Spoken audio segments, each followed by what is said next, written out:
Irreverent, entertaining, cool.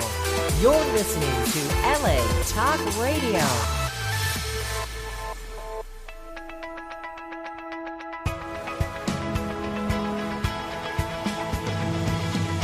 You're listening to Question Reality with Priscilla Leona, right here on LA Talk Radio.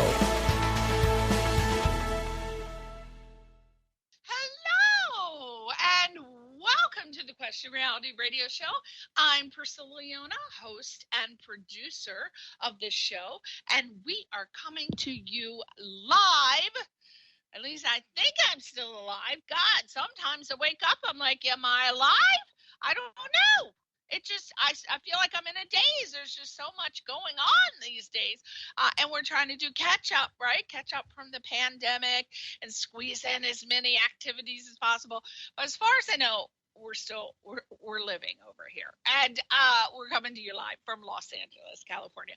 Now, for 14 years, we have been providing our audience with entertainment industry career advice.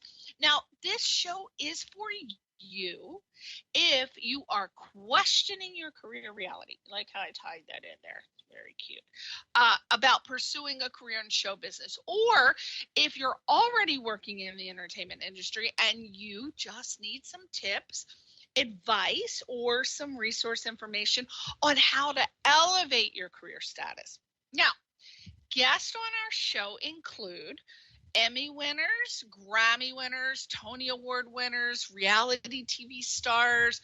We just have a wide variety of working show business professionals on as well, from film, television, music, and radio producers and directors to casting directors. We have literary agents, casting agents. We have PR agents, talent managers, screenwriters.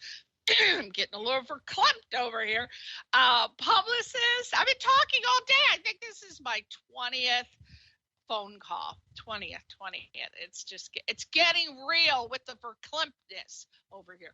Okay, so we have publicists, we have actors, we have comedians, singers, novelists, script supervisors, stunt people, celebrity makeup artists, entertainment lawyers. The list goes on forever. If you're working in the entertainment industry, we are going to try to get you on the show to help other people who are interested in your career. And so if you know anyone, also please refer them, because we love behind the scenes people. Everybody, of course, wants to be in the front, the star, but I really enjoy interviewing the behind the scenes people. I really do. So many people come out here and they want to be, the star, and they sometimes realize that they've lost interest. They don't want to be an actor. They don't want to be a director, producer, which is not necessarily like the star visually seen, but they find out that they want to pursue a career as a script supervisor, or they want to be in the technical aspect. So it's amazing what I've seen, how people just completely change and want to do a different career. So that's why we want to have more people on the show who do behind the scenes stuff. So if you missed any of our shows, here are 3 ways that you can listen to any of the past shows.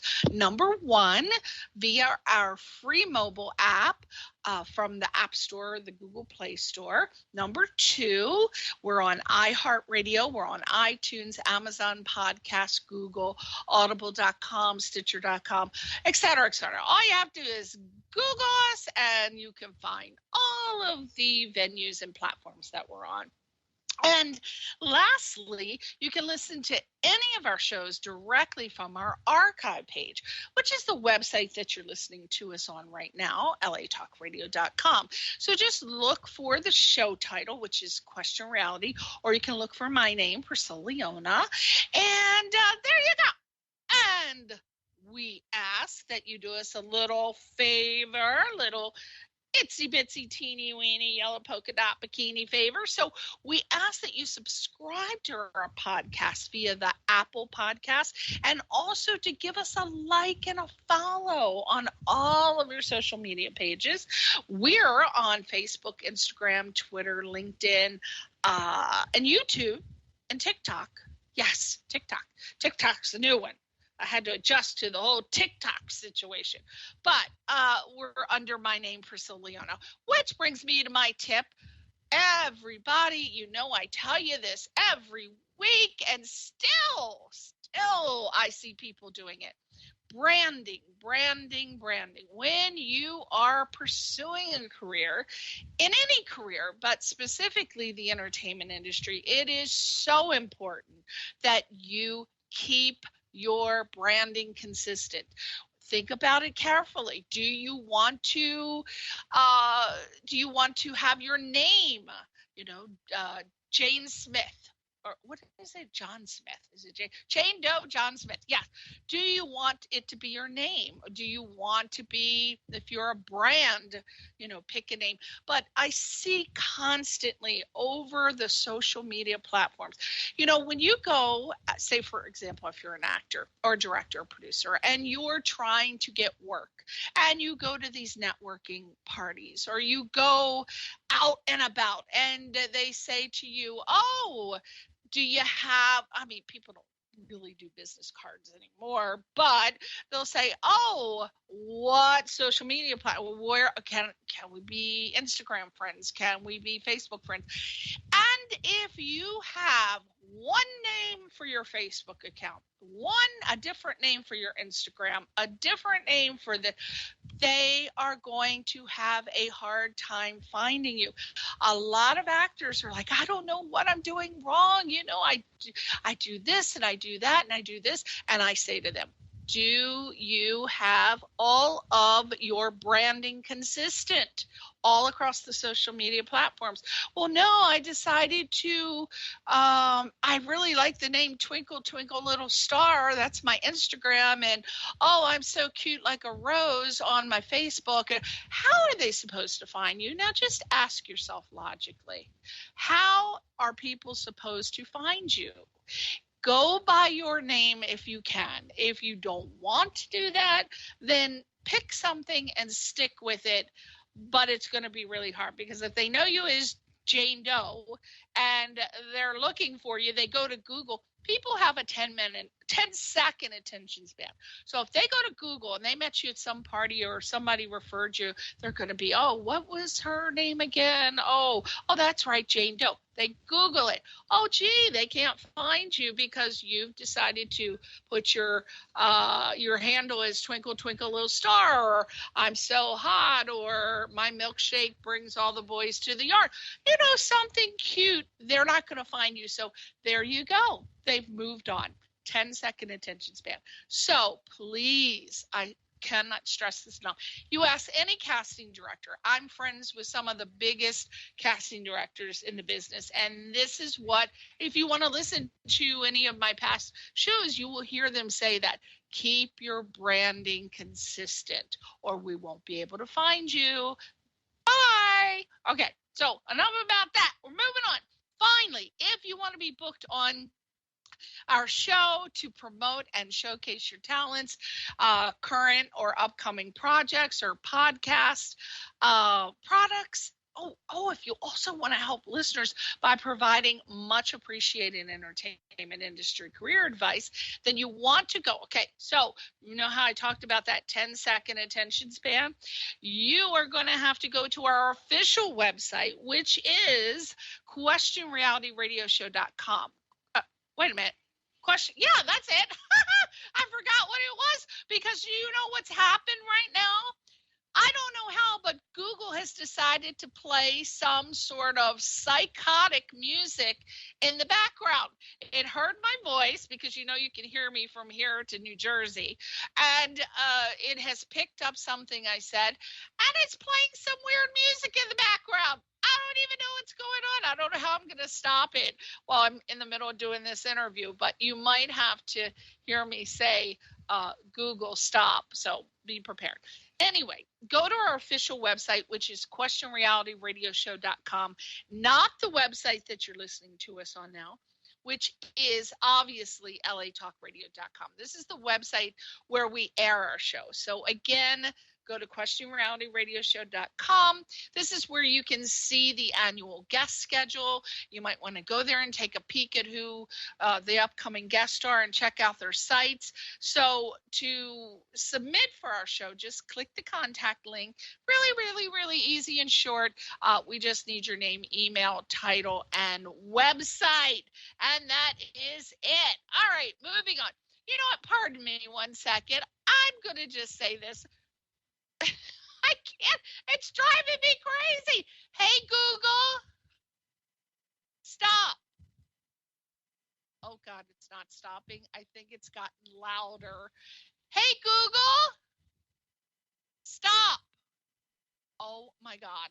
It has gone insane. It is insane. Usually it stops. It's decided not to stop. All right, we're going to move on. All right, let's see if I can get through this with a distraction. All right, today we have a wonderful, gorgeous, by the way, girl on the show today. She was referred by a good friend of ours named Jo Williamson. Her name is Michelle Tomlinson.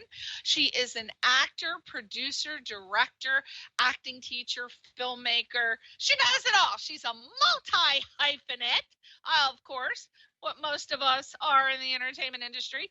Now, Michelle was also a recipient in 2020 of the Bronze Best Director and Best Web TV Pilot Award for the Palm City Film Festival for her narrative comedic directing debut of a project called Deeply Superficial. Michelle's narrative directing includes gritty emotional dramas that center around sexual assault. So you might want to check out Redemption and Pork on, is it Pork or Porqué? I will ask her about that. It's Porque. It might be Porqué on imdb.com.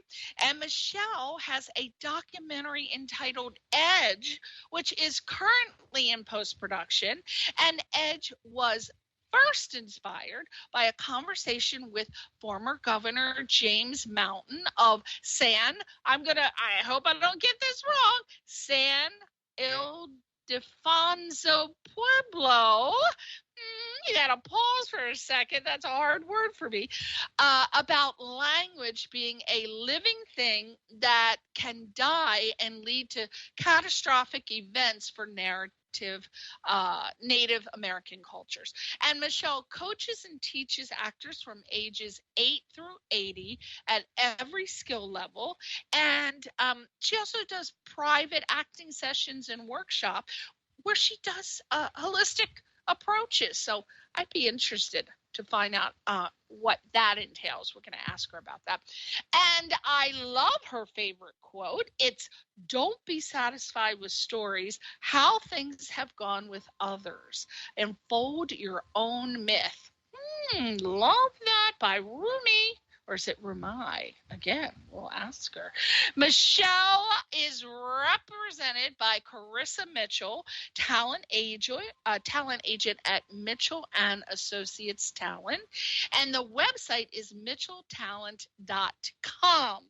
So without further ado, let's get her on here and find out what's going on. Welcome to the show, Michelle. Thank you so much, Priscilla. Thank you. I'm really happy to be on today. Thank you so much. You are welcome. I think I finally, during those couple seconds, I actually got Google to stop playing it. Could you hear that crazy music in the background? Could you hear that? Not at all, but I really did kind of enjoy the entertainment of the moment. Oh, it was. Oh my gosh, it was playing this. It was almost like demonic music. I don't know what I said during my introduction, but it was scary. It was freaking me out. I couldn't concentrate on doing Could be a poltergeist. I know. We don't know. It does in the middle of the night. Things do happen. So of course, I want to find out. Now, you were referred to us by the lovely Joe Williamson. We absolutely love Joe. I can't remember even how we met him. It's been so long ago. But every time we do see him, we always comment what a peaceful, easy feeling he gives us. He's so zen. And I wanted He's to know, amazing. how do you know him? Is he your talent manager, your PR rep? What's the relationship? Joe and I go, holy cow, what year are we in? 2022. Joe and I go way back. I think about 8 or 9 years ago. And I had a talk show also for a little bit called An Intimate Look with Michelle Tomlinson, where I interviewed just all kinds of different humans. And it was a very inspirational talk show that, you know, people would share something that they've encountered and how they not only got through it, got over it, but thrived, you know, later on. And there's, you know, so many challenges that all of us meet. And Joe found the show and started talking to me about getting some of his clients on it, who were all amazing and kind and beautiful and wonderful.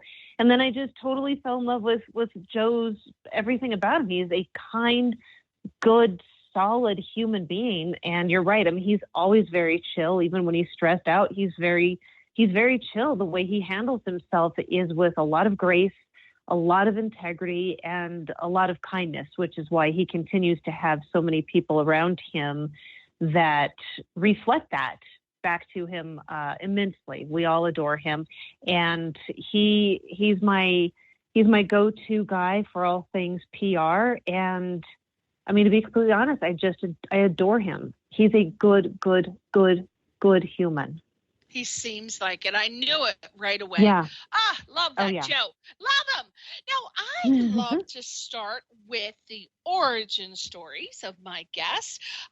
So when you were an itsy bitsy teeny weeny girl, did you know that you wanted to work in the entertainment industry? Or how did you first know? And what did you want to be? Because it changes. Sometimes you start out wanting to be a ballerina, and then you end up wanting to be a stunt woman. So tell us about that. Right. I was never a ballerina. I'm just going to put that out there. Not my thing. Who was? Don't know who was. They're all dead from malnourishment. Okay. So oh my gosh, that's such a tough journey. You know, I knew that I wanted to be an actor. Like I knew that there was something in the entertainment field. Like I wanted to be a singer for a little while, but then I really fell out of love with singing. But when I was 6, I was a dancing tree in the stage production of Snow White with the Missoula Children's Theater. Like they were touring, and I grew up in northern New Mexico. And so when they toured through my town, I would audition for them starting when I was like 6, and I was a dancing tree. And I got to be barefoot on stage. And to this day, if I'm on a stage, I try to find a reason to be barefoot on it. I love the feeling so much. It's so grounding, and it's just great. And so that was like the first thing that I ever really did, where I was on a stage, and I thought, oh my God, this is really cool. And then it morphed in high school with video productions. And I had this woman who was a teacher, Leslie Duran, who is this fearless warrior who encouraged us all in her class to be creative. In today's day, we would call it creating content, to just be creative and to go for it. And I would make, my friends and I in the class, we would make music videos. My friend Jamie and I made something that was really controversial in school because it showed, like, I'm going to use a real hot topic button word right now. It showed both sides of abortion in high school, and it was both sides. It wasn't slanted one way or the other. And we created a music video around it and got really just creative and did news pieces with a guy named Kelby. We did news pieces for a thing called News 101 down in Albuquerque. And so with those, we could write our own news pieces, interview people, and then cut the thing together. And it would be shown, different high schools did this throughout New Mexico. And if we were lucky, we would get shown on the news thing at night, 11 o'clock at night or whatever it was. And won a couple awards. So it was all entertainment industry based for me, even though I didn't realize it. So that was a long answer. So that's okay. That's all right. So when did you? Because let me see. You do so much. My goodness. So you're a filmmaker, which does entail it again. People do different things. I mean, people ask me, what does a producer do? And I try to explain to them that title encompasses so many different things. So it just depends on the individual project that you're working on. So you're now an adult. What do you lock in that you want to do as an adult in the entertainment industry? I want to entertain people. Yeah, that's good. Let's start with how you're entertaining. Let's start with you won, obviously, the Bronze Best Director and Best Web TV Pilot Award for the Palm City Film Festival, and it's for your narrative comedic directing debut of a project called Deeply Superficial. So can you tell us what that was about, that project? Deeply Superficial is it's a wonderful comedy. There's a very sweet, very brilliant man named Keith Allen West over in New Mexico. And he had written this script, and it was just hysterical. It's very much a high comedy Melrose Place. It's more of kind of in the realm of Seinfeld or Friends. It's very just wonderful comedy. And he was my acting client, and he started booking jobs, and then he had this project, and I got a random text from him one night, and it was like, hey, you ever thought about directing? I was like, yeah, wow, man, that's really weird. I've totally been thinking about it, because at that time I had already started Edge, my documentary, but I had not tried doing any real narrative directing. I had only done, acting and casting director work with narratives. And so I got this text, and I was like, that's so strange. It's exactly what's been on my mind. I think that's part of my next evolution of what's coming next for all things me. And then one thing led to another, and we were on set, and we shot it and had a silly amount of fun. And I learned a lot, and it was just a phenomenal experience. So that particular, so that's not associated. So you won your award for that, Deeply Superficial. And what would you say the main storyline was, if you could just? The crazy world of all of this group of friends that surround this gay man who is trying to balance his love life, work life, family life, friend life with all of these absolutely fabulous friends who are bigger than life. Got it. And was that a very short? Seinfeld. Was that a short? It was it's a spec pilot. So the idea behind it was, I think, I'm not sure where Keith is with it now, but I think he was going to create a series around it, or was using it as a backdoor pilot, something to that effect. But yes, spec pilot would be like the thing to say. That's impressive to win an award for a spec pilot. So that's really. It was really cool. I was so surprised by that. Yeah, that's really, really cool. Now, some of your credits include what you call gritty emotional dramas that center around sexual assault, referencing a project called Redemption. Is it Pork or Porqué? It is. It is called Porqué. Yeah. Yeah. Well, I'm so glad I got that right. Are these particular projects, have they been completed? What stage are they in? Are they? Yeah. The gentleman who hired me to direct both of those is a man named James Charleston, who is on a beautiful mission to bring some serious awareness to sexual assault. And he would love to put an end, completely, to all things sexual assault. And so Porque was the second season it's a narrative podcast, and season 1 is out. I believe it's on Apple Podcasts. And the one I directed was the second season, and I believe it's about to be released, is the last thing I heard.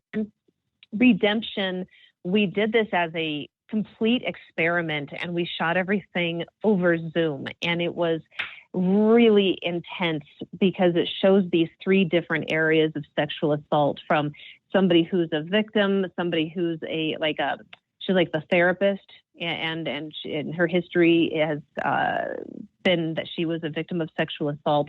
And then we have the bureaucrat who just wants to lock them up and throw away the key. And the therapist is like, no, there's hope for them. And then you have the man who is the offender. So it was a 3-character narrative that was roughly about 50 some odd minutes long that we shot on Zoom during the lockdown. And we were blessed with these insanely good actors. And as I understand it, James Charleston, the creator of that, is putting pieces of it together to showcase. And, it's a weird thing sometimes when you're a director for hire, because sometimes you're just a director for hire and you direct a thing, and then that's all you see of it until you're told, hey, it's coming out, or it's out, or here's the cut, or, whatever the thing is. And that's okay. It's the gig. It's all fine. And so that's kind of where that is right now, is somewhere in the process of an edit. But it's got some really powerful writing and powerful acting. Oh, we're looking forward to hearing more about that. Hopefully, now that we're Facebook friends, I'll see it when you have something. There you go. Now you have a documentary entitled Edge, which I think, correct me if I'm wrong, I think it's currently in post-production, not sure, but I understand that Edge was first inspired by a conversation with former Governor James Mountain of Pueblo, Colorado, and it's about language being now you got to explain this, about language being a living thing that can die and lead to catastrophic events for Native American cultures. What can you tell us that? I don't even know what that means. Tell us. I know. It's a concept that non-Native people can't get. It blew my hair back. James Mountain is the former governor of San Ildefonso Pueblo in New Mexico, and I knew him as a kid. We grew up in the same neighborhood, and found ourselves on the phone one day some years ago, and had a really lengthy, probably I think 2-hour conversation that led to him talking about trying to save the Tewa language, which is what is spoken San Ildefonso Pueblo, and there's also other pueblos in New Mexico that also speak Tewa. So he said, the language is dying, and I was like, whoa, wait, what? I had the same reaction you did, because when you are not Native American, you have no concept of what that means. And I had no concept of what that means. And what it means is the language, Native American language, and this goes for indigenous people across the world, their language is a direct line to culture, which is a direct line to all religious doings, right? The viewpoints of family, it goes so, it's such a much deeper concept than any English speaking person can relate to. And it goes into the generations of pottery, generations of making specific food, generations of, it is all encompassing life. And when he said that the language was endangered and was in danger of dying, and he was talking about wanting to write a book, wanting to raise awareness and wanting to spread that message, I was like, yo, man, I think that we should make a film. I think that this is a documentary that can raise a certain amount of awareness. I'm going to defer to you for guidance on this because, I'm white. And I have really, because I'm white, I don't really have a single bit of business whatsoever creating this documentary.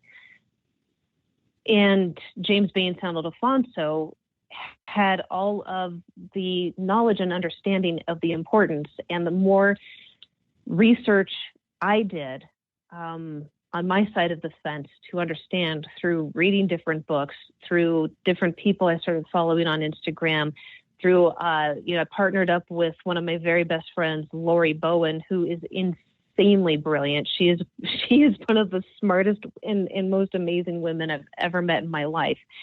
She and I partnered up producing wise to create this. And then through James, we got hooked into the Indian Pueblo Cultural Center in Albuquerque, where we were able to record dances that normally, if you go onto Pueblo land, you don't record dances. That is not a thing. But at the Cultural Center, they are really focused on educating and inspiring the public, both Native and non-Native, about cultural doings. And so we were able to, shoot some of these dances. And I had the high honor of getting to interview several people from different pueblos for this film who shared their need for language preservation. And the purpose of the film is to educate and inspire anybody who, Native or non-Native, anybody who gets a chance to watch it. Is all about education and inspiration. It's something I would really like to get onto PBS. We're in the last legs of post-production. My editor is doing color right now, and I've got original music from a couple of folks in the film already into the last cut here, and we just need to do post-production sound, and then we're good. And it's a real big passion project. Yeah, because if you think about it, like if your language is tied to every single thing you do within your life, within your entire life, and then suddenly that language is gone, what then? Priscilla, like what then?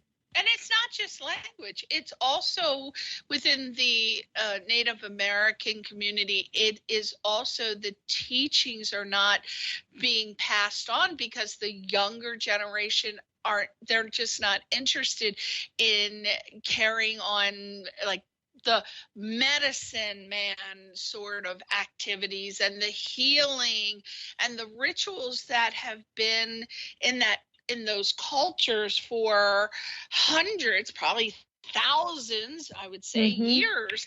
And the young people are just not participating. They just don't want to do it. So the language is dying out, but right. Here's where it breaks down, though, is that when Christopher Columbus and his people got here, right, when the families were broken up, the indigenous people who were already here, when families got broken up and when people were beaten and killed for speaking their language, let alone anything else, right? But like just for speaking their language, they didn't want to teach their kids the language because they didn't want their kids to have it as bad as them. And so it's really easy, to look at the youth and be like, the youth don't want to learn. But what really the core of it is where did it originally break down? Taking it to those roots of like, where did some of the language kind of get snapped in half? I sure can't, I can't blame somebody for being like, oh my God, I don't want my kid to have it as bad as I did. So if I don't teach them the language, then they're not going to get beat.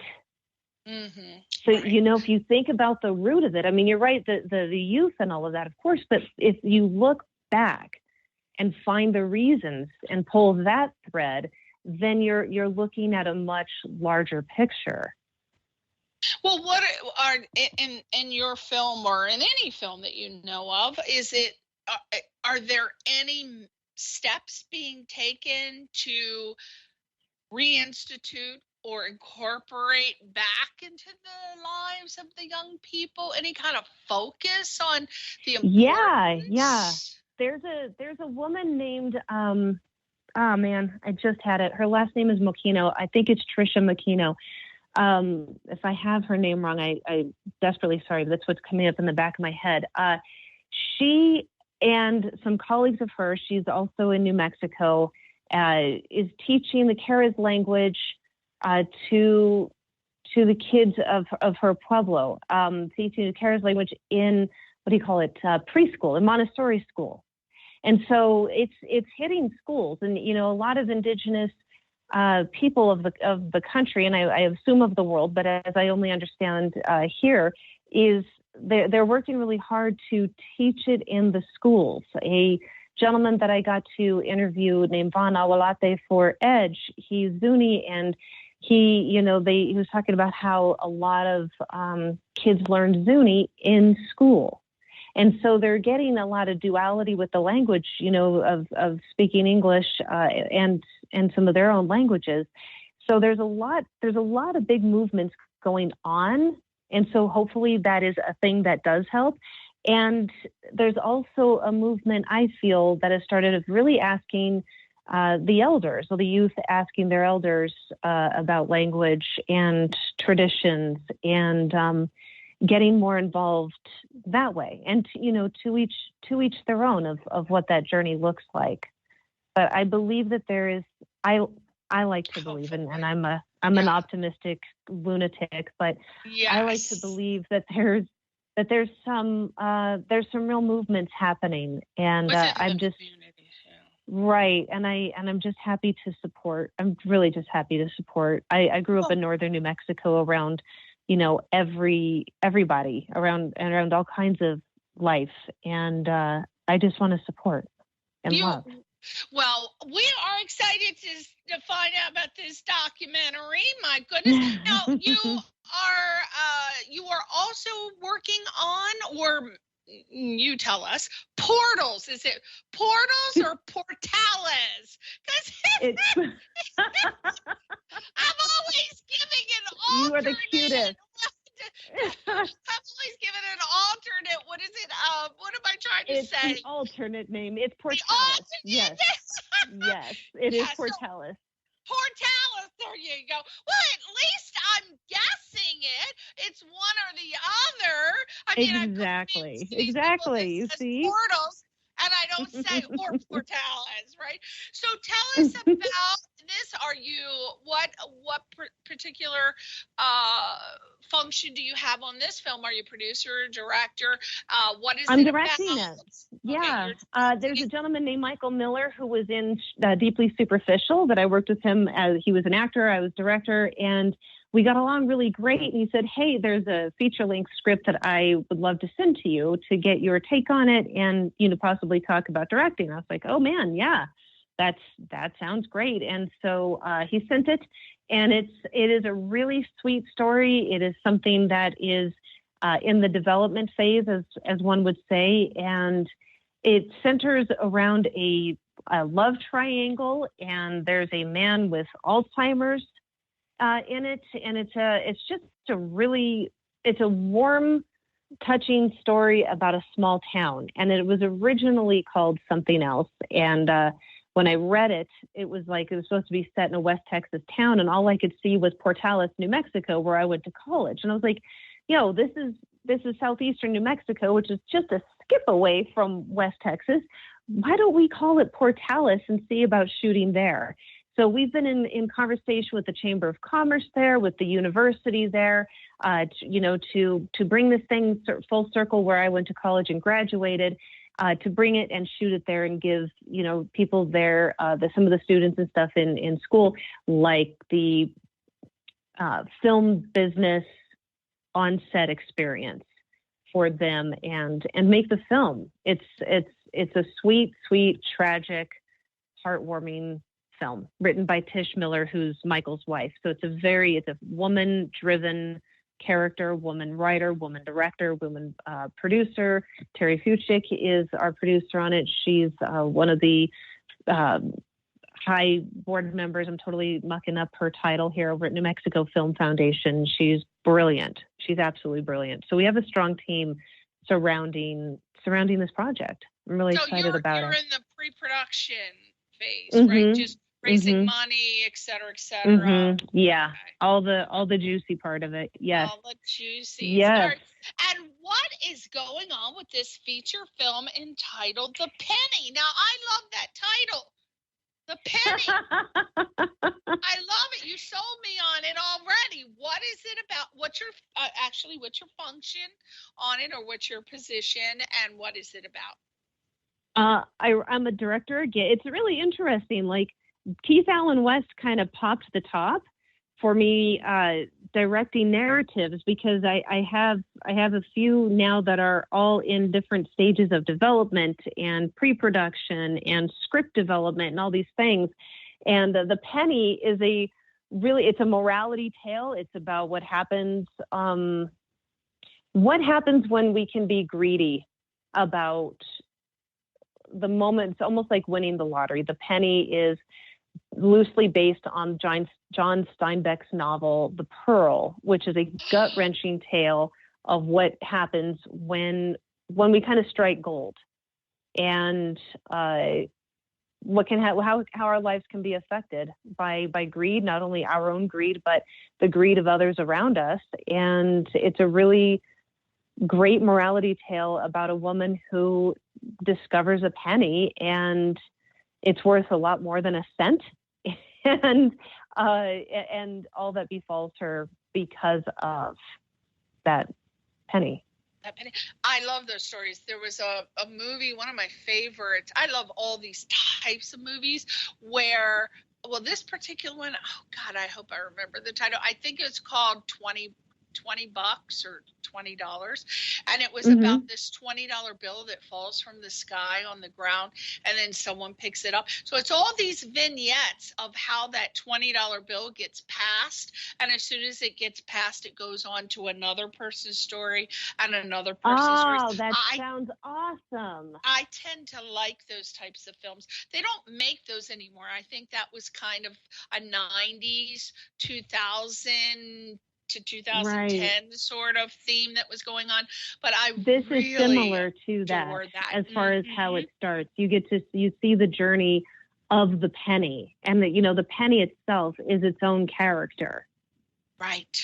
Yes. The $20 bill was its own character. Exactly. Yeah. So exactly. At what stage are you in for that? Pre-production or? Yep, we've just got the script is great. We did not write the script. I did not write this script. I have these fabulous colleagues, Harry Musselwhite and Donald Davenport, who co-wrote the script, and it's fantastic in type form. And that one is also in pre-production. We'll be shooting some behind the scenes stuff for it in October, actually in New Mexico. So. Now, I just got a text from, I have no idea, it's an unknown person, but they're listening to the show, and they asked me to ask you, what do you mean by you're directing all these narratives? A narrative is that's a great question, actually, because what the hell is a narrative, right?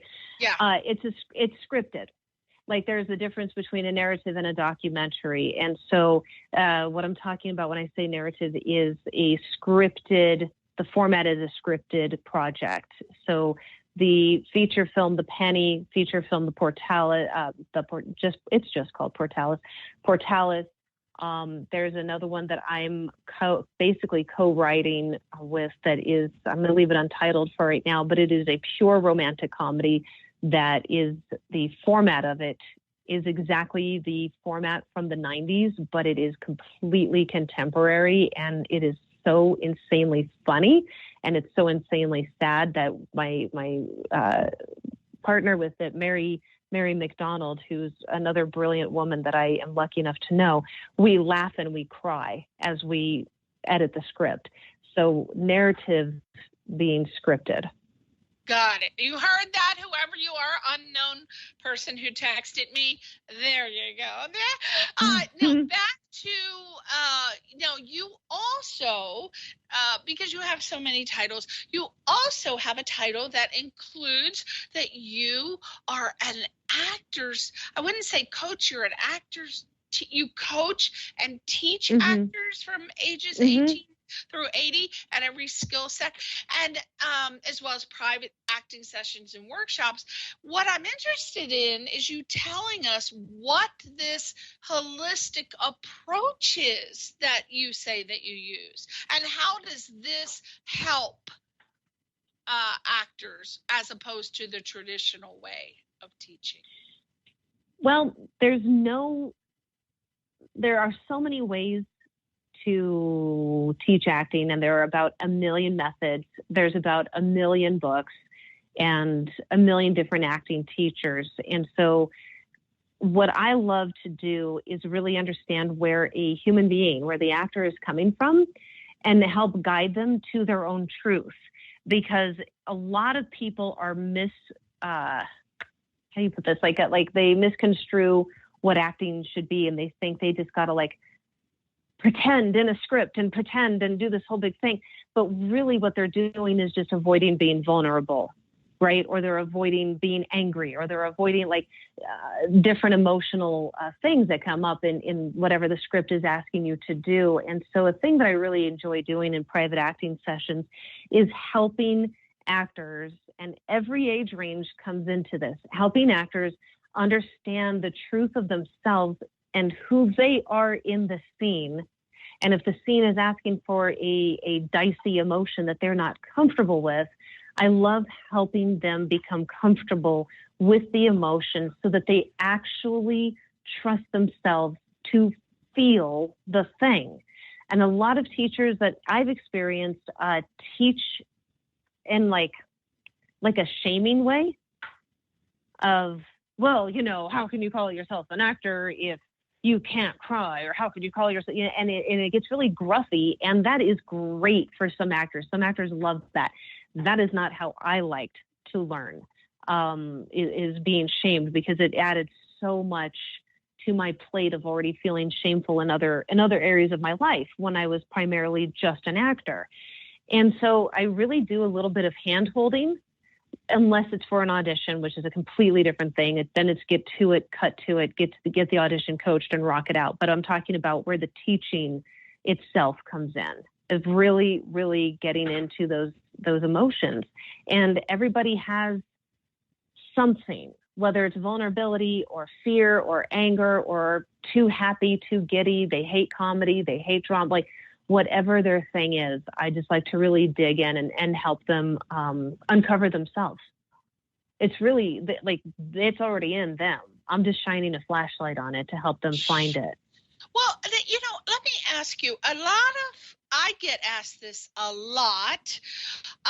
What qualification, they ask me, I'm like, I have no idea, but what qualifications should an aspiring actor look for when searching for a legitimate acting teacher? Because when they explain it to me, I understand what they're talking about. They say just because they've had one scene in, say Seinfeld back in 1995 or whenever it was.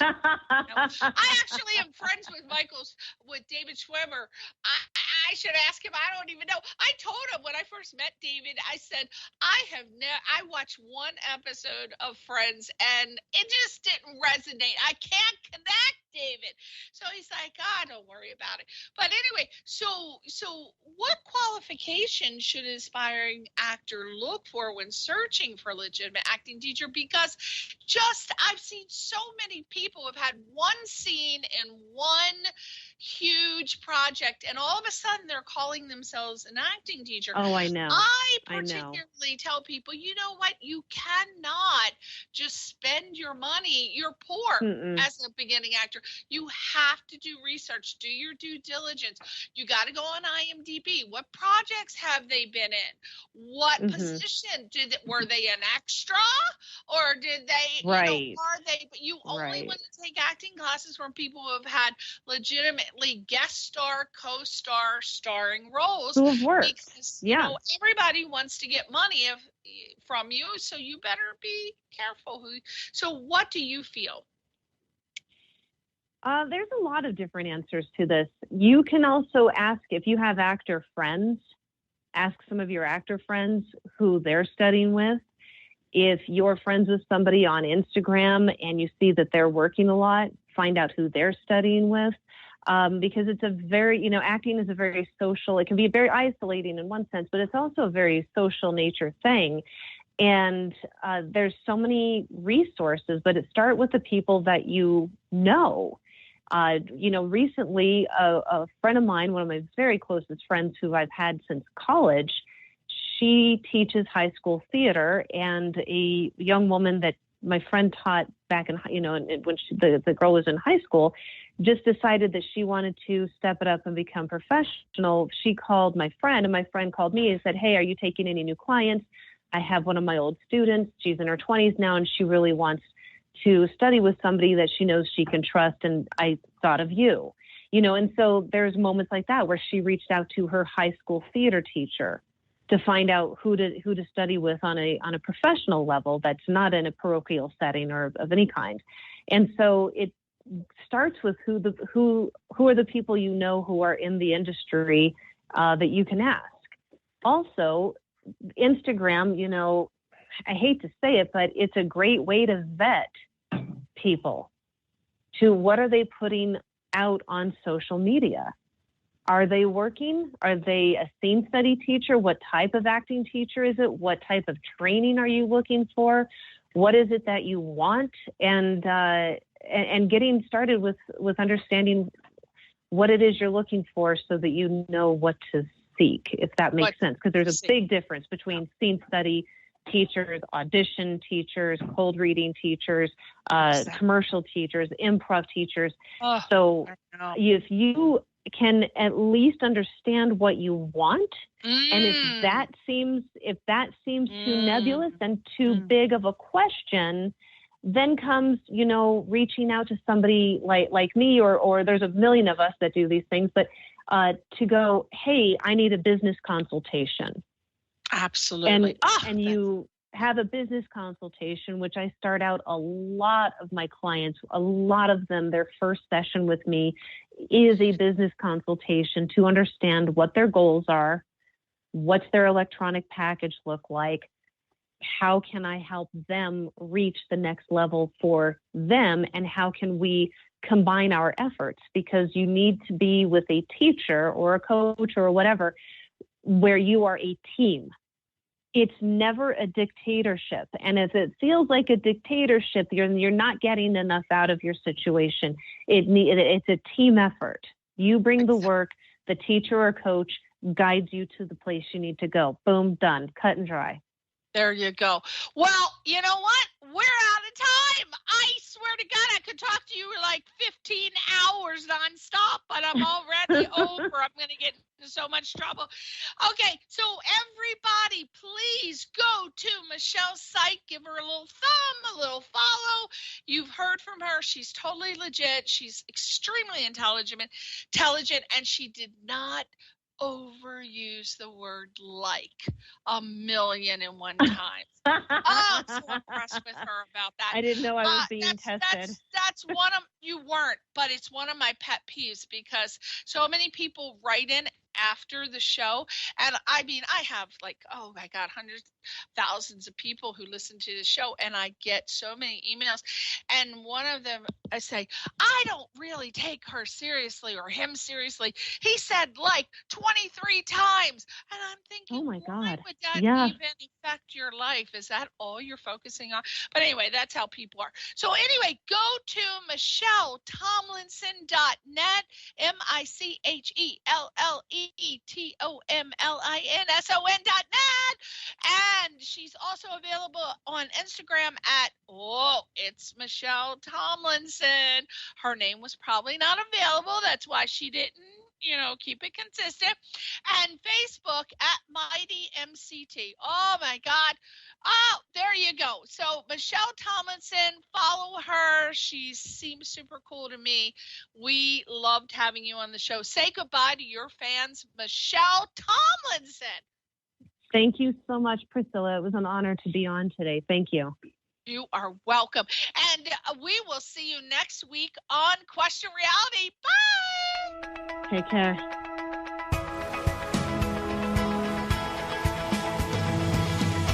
You're listening to Question Reality with Priscilla Leona, right here on LA Talk Radio.